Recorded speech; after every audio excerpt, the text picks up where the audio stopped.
tapete vermelho é local de passagem dos ministros rumo ao plenário do Supremo Tribunal Federal. É também uma galeria com fotos dos 169 ministros que já passaram por aqui ou ainda estão no tribunal. 3 deles marcam história por serem negros e conquistarem espaço na mais alta corte do país. A presença negra, desde muito cedo, se insinuou nos espaços institucionais e o direito foi um dos principais territórios onde protagonistas negros estiveram, mesmo em momentos muito adversos, em que a maioria esmagadora da comunidade negra se encontrava excluída da cidadania. O primeiro-ministro negro da Suprema Corte foi o mineiro de Cerro Pedro Lessa, filho de um coronel e uma dona de casa. Formou-se na Faculdade de Direito do Largo São Francisco. Foi secretário de Relação de São Paulo, professor de Direito, chefe de polícia e deputado no estado de São Paulo. Pedro Lessa chegou ao Supremo no início do século XX, em 1907.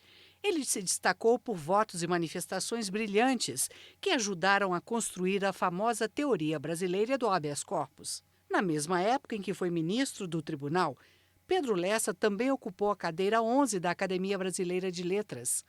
A carreira no STF foi interrompida com a morte em 1921.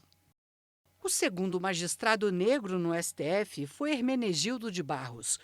Curiosamente, assim como Pedro Lessa, era filho de um coronel e de uma dona de casa.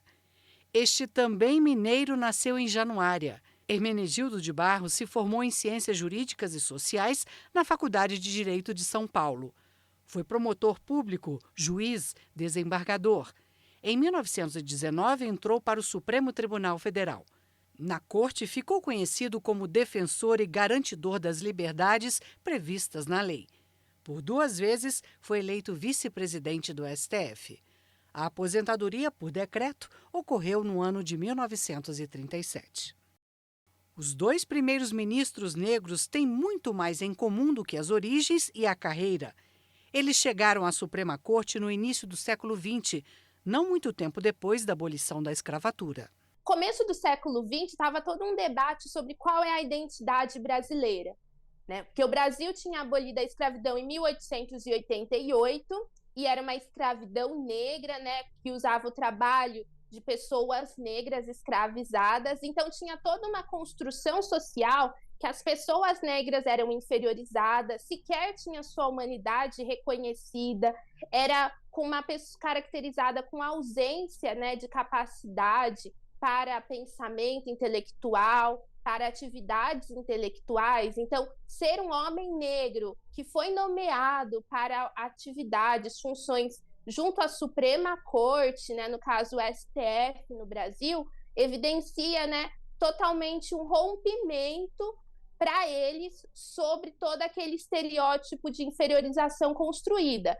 As gerações mais novas se lembram deste magistrado de olhar firme e óculos redondos. Joaquim Barbosa foi ministro do Supremo no século XXI, entre os anos de 2003 e 2014. Este mineiro de Paracatu, pai pedreiro e mãe dona de casa, se formou em Direito pela Universidade de Brasília. É mestre e doutor em Direito Público pela Universidade de Paris. Trabalhou no Ministério Público e no Ministério da Saúde como consultor jurídico. Foi oficial de chancelaria do Ministério das Relações Exteriores e serviu na Embaixada do Brasil em Helsinki, na Finlândia. Em 2013, foi eleito como uma das 100 pessoas mais influentes do mundo pela revista Time. Hoje trabalha como advogado. Em 2012, no julgamento sobre a validade da política de cotas raciais da Universidade de Brasília, Joaquim Barbosa disse que as ações afirmativas, como as cotas raciais, servem para combater não só manifestações flagrantes de discriminação, mas também o que chamou de discriminação de fato. A discriminação de fundo cultural, como é a brasileira, arraigada, não é? Estrutural, absolutamente enraizada na sociedade. De tão enraizada que as pessoas nem a percebem. Joaquim Barbosa foi o único negro entre 50 ministros a assumir a presidência do STF. o STF tem um papel extremamente importante de mudar as formas de conduta social, valorizando os princípios constitucionais de não discriminação, igualdade, combate ao racismo.